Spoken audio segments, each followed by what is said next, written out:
कहानी की शुरुआत में हमें एक बच्ची खून से लथपथ दिखाई जाती है। नाक से उसका खून बह रहा होता है और अचानक खून वापस नाक में ही जाने लगता है और कहानी का रुख पीछे की तरफ मुड़ जाता है ताकि हमें दिखाया जा सके कि उस बच्ची के साथ आखिर हुआ क्या था। तो ये हजारों सालों पहले की बात है, जब इस जमीन के नीचे की दुनिया में एक प्यारी सी प्रिंसेस अपने लोगों के साथ रहा करती थी। फिर एक दिन उसे जमीन से ऊपर की दुनिया के बारे में पता चला, जहाँ धूप होती है, हवा होती है और ऊपर की तरफ नीला आसमान होता है जो दिन और रात में अलग अलग रंग बदलता है। उसके दिल में ये सब चीजें देखने की ख्वाहिश आ जाती है, लेकिन कभी भी उसे ऊपर जाने की इजाजत मिलती ही नहीं। लेकिन जब उसका शौक बहुत ज्यादा बढ़ जाता है तो वो फैसला करती है कि वो किसी को भी बताए बगैर ऊपर जाएगी और आखिर वो अपने सभी गार्ड्स को धोखा देते हुए उन सीढ़ियों तक पहुंच जाती है जहां से ऊपर जाने का रास्ता था। जैसे ही वो जमीन के करीब पहुंची, सूरज की तेज रोशनी उसकी आंखों से टकराई। इस रोशनी को वो बर्दाश्त न कर सकी और उसकी आंखें अंधी हो गईं। लेकिन वो फिर भी ऊपर चली गई। ऊपर दुनिया में जाने की वजह से वो जल्द ही बीमार पड़ गई और मर भी गई। और फिर उसकी बॉडी को भी ऊपर कोई लेने न आया और उसकी बॉडी वहीं गल सड़ गई। उसके डैड जेनी किंग जानते थे कि उनकी बेटी मर गई है, लेकिन अभी भी वो इस उम्मीद में जिंदा थे कि एक ना एक दिन जरूर उनकी बेटी की सोल लौट कर आएगी, किसी और शक्ल में, चाहे किसी और दुनिया में, और वो अपनी दुनिया में भी लौटेगी और वो उसका आखिरी सांस तक इंतजार करेंगे। जिसके बाद अब बहुत सारी सदियां गुजर जाती हैं और हमें 1944 के वक्त में अफेलिया नामी एक लड़की को दिखाया जाता है जो अपनी मॉम के साथ अपने स्टेप डैड के घर जा रही थी। उसकी मॉम के प्रेग्नेंट होने की वजह से उसकी मॉम की तबीयत बहुत ही ज्यादा खराब होती है और इन्हें रास्ते में रुकना पड़ जाता है। टहलते हुए अफेलिया के पाँव से एक पत्थर टकराता है जिसके ऊपर एक आंख बनी हुई थी। अफेलिया देखती है कि दूर एक पत्थर को तराश कर एक मूर्ति बनाई गई थी जिसके ऊपर आंख नहीं थी, यानी ये पत्थर उसी मूर्ति का एक हिस्सा था। वो जाकर जैसे ही उस मूर्ति के अंदर उसकी आंख फिट करती है, उसके मुंह के अंदर से एक अजीब सा कीड़ा निकलता है और अफेलिया उसे एक परी समझ लेती है। हालांकि वो ग्रास बग था। इससे पहले कि वो कुछ भी सोच पाती, अफेलिया की मॉम उसे आवाज देकर बुला लेती है और ये लोग यहाँ से निकल जाते हैं। लेकिन अजीब बात है, वो कीड़ा जो अभी निकला था वो अफेलिया का पीछा करने लग जाता है। जैसे ही ये लोग घर पर पहुंचते हैं तो अफेलिया देखती है वो कीड़ा पहले से ही यहाँ था। वो उसे देखने के लिए उसके करीब जाती है और वो कीड़ा अब उड़ते हुए उसे एक अजीब सी जगह पर ले जाता है। ये रास्ता एक खंडर के जैसा था। अफेलिया यहाँ पर उस कीड़े को देखने की कोशिश करती है पर वो अब गायब हो चुका था और इससे पहले कि वो इस रास्ते में और आगे बढ़ जाती, यहाँ पर मर्सिडीज नाम की एक लड़की आकर उसे आगे जाने से रोक देती है। मर्सिडीज उसे आगे जाने से वार्न करती है और बताती है कि ये लेबिरिंथ है, एक भूल भुलैया है और पता नहीं कितनी सदियों से यहाँ है। जो कोई भी इसके अंदर गया है कभी वापस नहीं आया और तुम्हें भी यहाँ नहीं जाना चाहिए। ये लोग जब वापस घर की तरफ मुड़ रहे थे तो हमने देखा कि वो कीड़ा अभी भी उन पर नजर रख रहा था। घर पर हमें अफेलिया के स्टेप डैड कैप्टन को दिखाया जाता है जो बहुत ही ज्यादा जालिम है। इस टाइम स्पेन की सिविल वॉर का टाइम चल रहा है और कैप्टन सभी गुरिल्ला ग्रुप्स को मारना चाहते हैं जो असल में आम शहरी ही है और अपने हक के लिए लड़ने के लिए वो बागी बन चुके हैं। रेबल्स के यानी बागियों के गुरिल्ला ग्रुप को मारने के चक्कर में वो अक्सर शहरियों को भी मार देते हैं, चाहे वो अपनी जान की भीख भी मांगते रहे और ये बताते भी रहे कि हम रेबल्स नहीं हैं। और अगर उनका सच कैप्टन के सामने आ भी जाए कि वो मासूम थे, कैप्टन को फिर भी बुरा नहीं लगता। पता चलता है कि कैप्टन को अफेलिया भी नहीं पसंद और वो अफेलिया की मॉम का भी खास ख्याल नहीं रखते। इस टाइम वो प्रेग्नेंट भी हैं। इस सब के बावजूद वो अफेलिया की मॉम को धमकी देते हैं कि अगर उनका बेटा पैदा नहीं हुआ तो वो उन्हें घर पर भी नहीं रहने देंगे। यहाँ हमें एक ट्विस्ट पे पता चलता है मर्सिडीज जो कि एक मेड है, वो भी असल में गुरिल्ला ग्रुप के लीडर की बहन है और यहाँ काम वो इसीलिए करती है ताकि वो यहाँ की सारी इंफॉर्मेशन गुरिल्ला ग्रुप को दे सके। यहाँ तक कि इनके डॉक्टर भी गुरिल्ला ग्रुप के साथ ही मिले हुए हैं। रात हो जाती है और हमें दिखाया जाता है कि अफेलिया जब अपनी मॉम के पास सोने की तैयारी कर रही थी तब वो नोटिस करती है कि वो कीड़ा जो बार बार उसके पास आ रहा था वो उसके रूम में था। वो उसे गौर से देखती है और समझने की कोशिश करती है कि आखिर ये है कौन। वो परियों की कहानियों में इतना खोई रहती थी कि उसे हर चीज परी लगती थी। वो अपनी परियों वाली किताब खोलती है और उस कीड़े से पूछने की कोशिश करती है कि क्या तुम परी हो। वो कीड़ा परी को देखते ही परी बन जाता है और अफेलिया को अपने साथ चलने का इशारा करता है। अफेलिया भी उसके पीछे पीछे चल देती है और अब वो परी उसे लेबिरिंथ में ले जाती है। वहाँ पर उसे वही नीचे जाने वाली सीढ़ियाँ दिखती है जिसके जरिए हमने मूवी के स्टार्ट में प्रिंसेस को ऊपर आते हुए देखा था। अफेलिया जब डरते डरते नीचे जाती है तो उसे वहाँ पर एक खौफनाक सी क्रिएचर दिखाई देती है जो अफीलिया को देखकर बहुत ज्यादा खुश थी। वो कहते हैं तुम आ गई, कितने सालों से तुम्हारा इंतजार था। अफीलिया उनकी बात समझ नहीं पा रही थी, बल्कि वो तो इस क्रिएचर से डर भी रही थी। वो क्रिएचर से कहती है तुम मुझसे मत डरो, मैं तुम्हारा दुश्मन नहीं हूँ, मुझे फॉन कहते हैं और मैं आपका गुलाम हूँ। आप एक प्रिंसेस हैं, आप इस दुनिया से बिलोंग नहीं करती, आपका ताल्लुक जमीन के नीचे की दुनिया से है और आप वहाँ के किंग की बेटी हैं। आपका नाम प्रिंसेस मूना है। अफीलिया कहती है ये सच नहीं, मेरे डैड एक टेलर थे। फॉन कहता है अगर आपको मेरी बातों पे यकीन नहीं तो घर जाकर अपने कंधे पर देखिएगा, वहाँ एक चांद का निशान होगा और इससे साबित हो जाएगा कि आप प्रिंसेस मोना ही हैं। आपके डैड ने आपको अपनी दुनिया में वापस लाने के लिए बहुत से दरवाजे खोले थे और अब एक ही दरवाजा वापस बचा है और वो कुछ पहेलियां हल करने के बाद ही खुलेगा।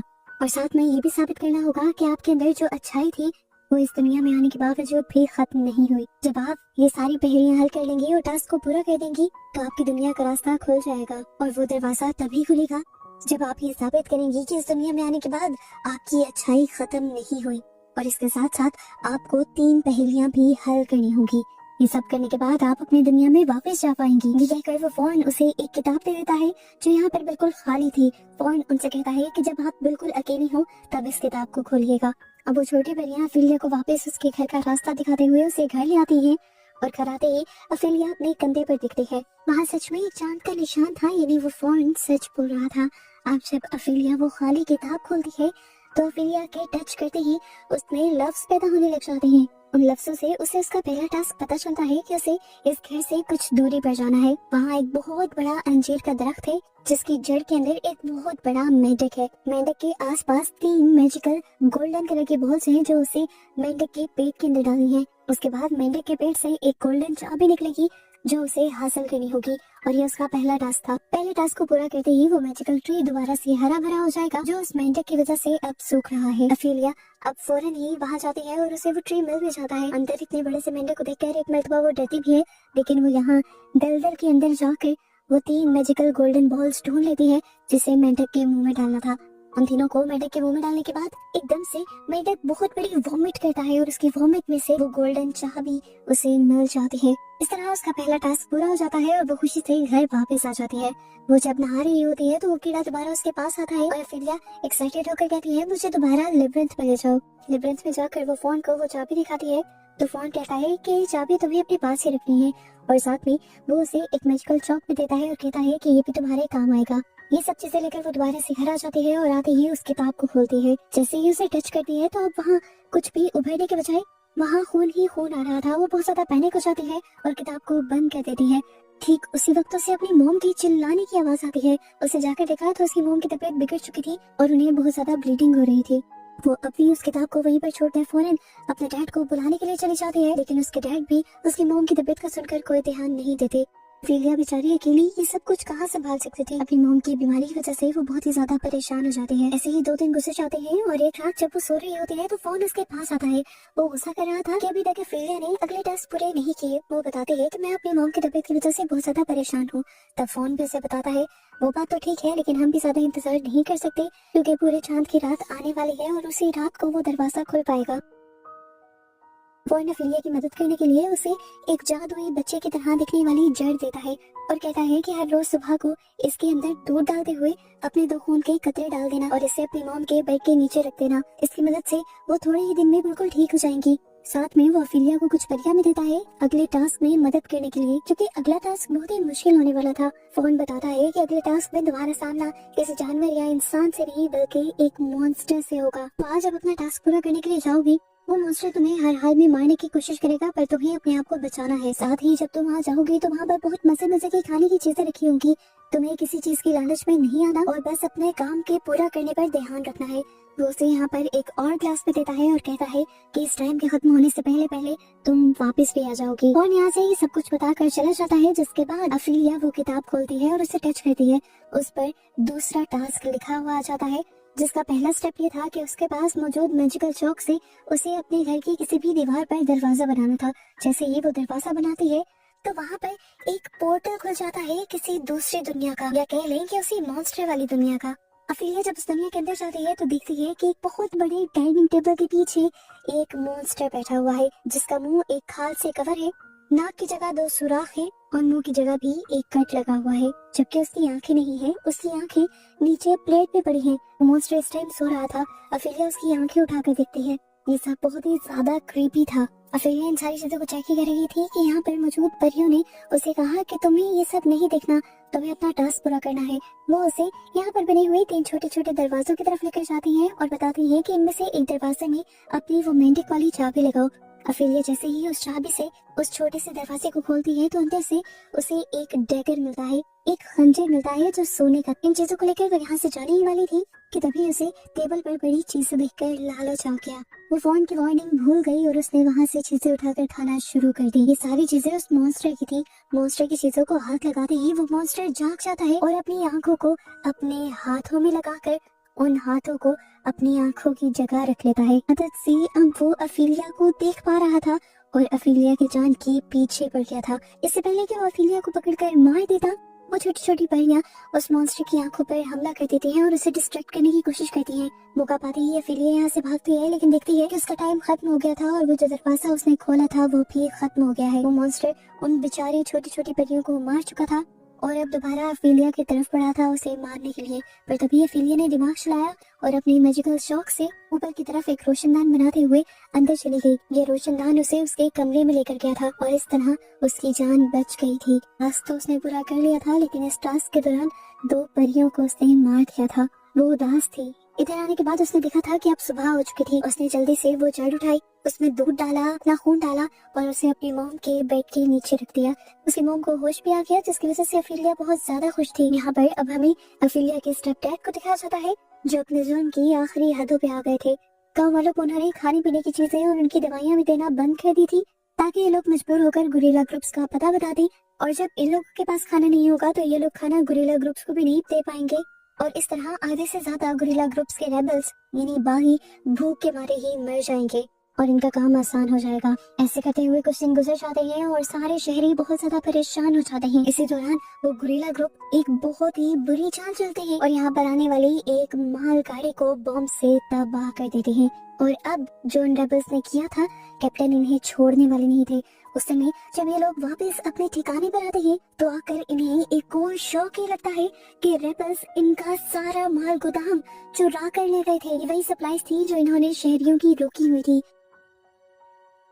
कैप्टन का गुस्सा डबल ट्रिपल हो जाता है और जब कैप्टन ये देखते हैं इस जगह का ताला तोड़ा नहीं गया बल्कि चाबी के जरिए खोला गया है, तो अब वो ये बात भी समझ जाते हैं कि इन्हीं की कंपनी का कोई आदमी या फिर कोई लड़की मिली हुई है रेबल ग्रुप के साथ। उन्हें याद आता है कि इस जगह की चाबी सिर्फ मर्सिडीज के पास ही होती है, तो ये काम मर्सिडीज का ही था। उन्हें पता था कि गुरिल्ला ग्रुप वो सामान लेकर ज्यादा दूर नहीं भाग पाए होंगे, इसलिए वो अपनी फौजें लेकर जंगल में चला जाता है और ये लोग गुरिल्ला ग्रुप्स के काफी करीब आ जाते हैं।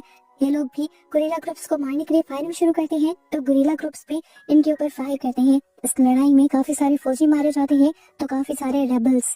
बस एक ही रेबल जख्मी हालत में वहाँ जिंदा पड़ा रह जाता है और वो कैप्टन के हाथ लग जाता है। कैप्टन उसे उठाकर अपने घर ले आता है और उसे टॉर्चर करते हुए बाकी रेबल ग्रुप्स के बारे में पूछता है, पर वो भी पक्का था, उसने भी कुछ नहीं बताया। अब कैप्टन डॉक्टर को हुक्म देता है कि इसका इलाज करो, इसे बिल्कुल ठीक कर दो ताकि हम इसे टॉर्चर कर सके और इसके ग्रुप की प्लानिंग पूछ सके। लेकिन डॉक्टर यहाँ उल्टा ही चलता है और उस आदमी को जहर का इंजेक्शन देकर मार देता है, क्योंकि वो तो खुद रेबल्स के साथ ही मिला हुआ था। अब कैप्टन को जैसे ही डॉक्टर की सच्चाई पता चलती है तो कैप्टन डॉक्टर को गोली मारकर वहीं खत्म कर देते हैं। दूसरी तरफ हमें अफीलिया को दिखाया जाता है, जिससे मिलने के लिए दोबारा रात को फोन आया था। फोन उससे बहुत ज्यादा नाराज था। वो कहता है कि तुम अच्छी लड़की नहीं रही, अब तुम्हारे अंदर इस दुनिया वाली लालच आ गई है और इसी लालच में तुमने उस जगह की चीजें उठाकर खाई और पता ही तुम्हारी लालच का नतीजा क्या हुआ, वो परियां बेचारी मर गईं और मैं अब तुम्हें तीसरा टास्क नहीं दे सकता क्योंकि मैं नहीं चाहता कि तुम हमारी दुनिया में जाओ। हमारी दुनिया में ऐसी बेरहम और लालची प्रिंसेस की कोई जगह नहीं। इधर हमें दिखाया जाता है कि अफीलिया की मॉम की तबीयत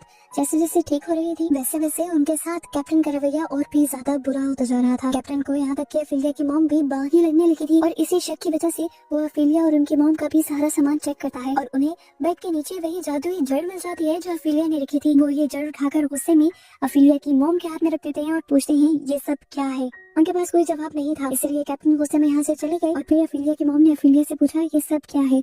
अफीलिया कुछ भी नहीं छुपाती, वो काफी ज्यादा डर गई थी कैप्टन के रवैये से। वो सब सच बता देती है कि जिस तरह वो लेबिरिंथ में गई थी, वहाँ उसे फोन मिला और जो जो उसने किया था वो सब बताती है कि इस जड़ की वजह से ही आप ठीक हो रही हैं। लेकिन अफीलिया की मॉम को इन सारी चीजों पे बिलीव नहीं था। वो उल्टा अफीलिया पर ही गुस्सा करती है और कहती है, प्लीज इन परियों की कहानियों से और किताबों से बाहर निकल आओ, ये दुनिया इन चीजों से बहुत चेंज है। ये कहकर वो अफीलिया को गले लगा देती है और उस जड़ को आग में फेंक देते हैं। वो जड़ तड़पने लग जाती है और मर जाती है। जड़ के मरते ही अफीलिया की मॉम की तबीयत भी बिगड़ने लग जाती है। अफीलिया की मॉम के पास एक बेटा पैदा होता है, जिसके बाद अफीलिया की मॉम मर जाती है। अपने मॉम के फिंगर पर अफीलिया बहुत ही ज्यादा दुखी हो चुकी थी। वो अब कुछ भी नहीं करना चाहती थी। वो अब जाकर अपने रूम में लेट जाती है, जबकि यहाँ हमें दिखाया जाता है कि कैप्टन मर्सिडीज को पकड़ लेते हैं और ना महसूस करवाने वाले अंदाज में उसके इन्वेस्टिगेशन स्टार्ट कर देते हैं। मर्सिडीज भी समझ गई थी कि इन्हें उस पर शक हो चुका है, जल्द ही वो उसे पकड़कर मार देंगे। इसीलिए वो रातों रात वहाँ से भागने का सोचती है और जाते हुए अफीलिया को वहाँ से ले जाने की प्लानिंग करती है, क्योंकि वो जानते हैं कि अगर अफीलिया यहाँ पर रही तो कैप्टन उसके साथ भी बहुत बुरा सलूक करेंगे। ये दोनों जब यहाँ से भागने ही वाले थे तो जंगलों में कैप्टन ने अपने साथियों के साथ उन्हें पकड़ लिया। क्योंकि अफीलिया उनके साथ थी, इसलिए कैप्टन को लगा कि अफीलिया भी उन्हीं के ग्रुप का एक पार्ट है और वो भी बागी है। इसीलिए वो अफीलिया को बहुत बुरे से ट्रीट करते हैं और एक कमरे में लॉक कर देते हैं। जिसके बाद वो आते हैं मर्सिडीज के पास। वो मर्सिडीज को टॉर्चर करना चाहते थे, लेकिन उससे पहले ही मर्सिडीज अपने हाथ खोल चुकी थी एक छोटे से चाकू के जरिए। वो अब कैप्टन के ऊपर ही हमला कर देती है और यहाँ से निकल जाती है। जिसके बाद मर्सिडीज दोबारा से यहाँ से भागने की कोशिश करती है, पर दोबारा सोल्जर्स उसे पकड़ लेते हैं और अब के बाद सोल्जर्स उसे मार ही देते। लेकिन ठीक वक्त पर जंगल में से सभी रेबल्स निकल कर आ जाते हैं और वो आते ही सभी सोल्जर्स पर हमला करके सोल्जर्स को मार देते हैं। उनके घोड़े अपने कब्जे में कर लेते हैं और इस तरह मर्सिडीज को भी बचा लेते हैं।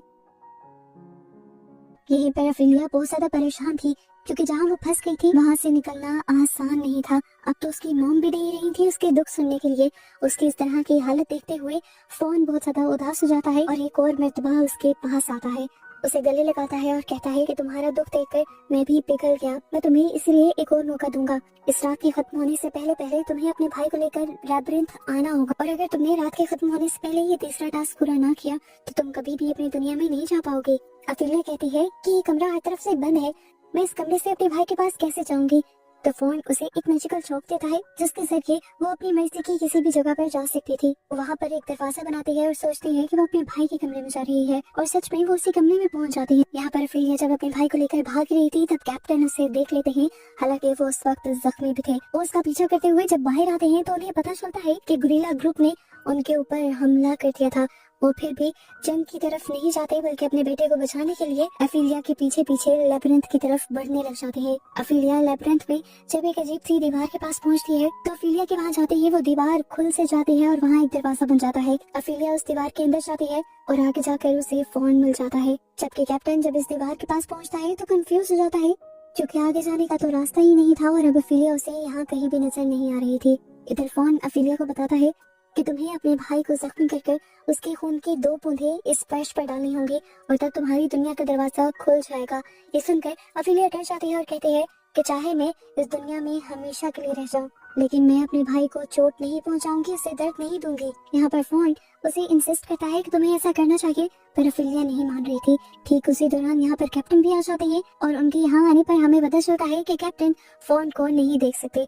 वो अफीलिया से अपना बेटा लेते हैं, जिसके बाद अफीलिया को शूट करते हुए यहाँ से बाहर निकल जाते हैं। बेचारी अफीलिया वहीं पर गिर जाती है। कैप्टन जब उस झाड़ियों वाली दरवाजे से बाहर निकलता है तो देखता है कि सभी रेबल्स उसे घेरे खड़े थे। अब मर्सिडीज आगे आकर उसके हाथ से उसका बेटा ले लेती है, जिसके बाद रेबल्स उसे शूट कर मार देते हैं। जब किसिंग कट होकर हमें दोबारा से अफीलिया को दिखाया जाता है, जो अब जमीन पर गिरी हुई थी और उसके नाक से खून निकल रहा था। ये वही सीन है जो मूवी के स्टार्ट में दिखाया गया। वो बिल्कुल मर रही थी और इस टाइम पर उसे एक अजीब सी आवाज आती है, जिस आवाज को वो पहचान पा रही थी। ये आवाज उससे कह रही थी, उठो मेरी बेटी, तुम अपनी दुनिया में आ गई हो। अफीलिया जब अपनी आंखें खोलती है तो देखती है कि वो एक बहुत ही खूबसूरत महल के अंदर खड़ी है। ये असल में जमीन के नीचे की दुनिया थी। फाइनली वो अपनी दुनिया में वापस आ चुकी थी। तो हैरान थी कि वो तीसरा टास्क पूरा किए बगैर इस दुनिया में कैसे आ गई। तो उसके डैड गिनी किंग उसे बताते हैं कि तीसरा टास्क असल में तुम्हारा इम्तिहान था। हम चेक करना चाह रहे थे कि तुम्हारे दिल में उस दुनिया का जुल्म तो नहीं आ गया, इसीलिए हमने तुम्हारे भाई को जख्मी करने का तुम्हें टास्क दिया, लेकिन तुमने अपने भाई को नुकसान पहुंचाने से बेहतर अपनी जान देना समझा। इससे साबित हो गया कि तुम रहम दिल थी और इस तरह तुम्हारा टास्क पूरा हुआ और तुम अपनी दुनिया में वापस आ पाई। और अगर वो उस टाइम फोन की बात मानकर अपने भाई को नुकसान पहुंचा देती तो वो कभी इस दुनिया में वापस न आ पाती। अफेलिया के इस दुनिया में वापस आने की वजह से यहाँ पर जश्न शुरू हो जाता है और अफेलिया की सारी याददाश्त भी वापस आ जाती है, जबकि असल दुनिया में दिखाया जाता है कि वहाँ पर अफेलिया की डेड बॉडी पड़ी हुई थी। मर्सिडीज उस डेड बॉडी के पास बैठी हुई बहुत ज्यादा उदास थी, क्योंकि उसे अफेलिया से अपनी बहन की तरह प्यार हो गया था। वो उसके मरने पर बहुत ज्यादा दुखी थी, पर वो नहीं जानती थी कि अफेलिया असल में मरी नहीं है, वो बस अपनी दुनिया में चली गई है। और इस तरह बस अफेलिया की उसकी दुनिया में जाने की कहानी यहीं पर खत्म हो जाती है।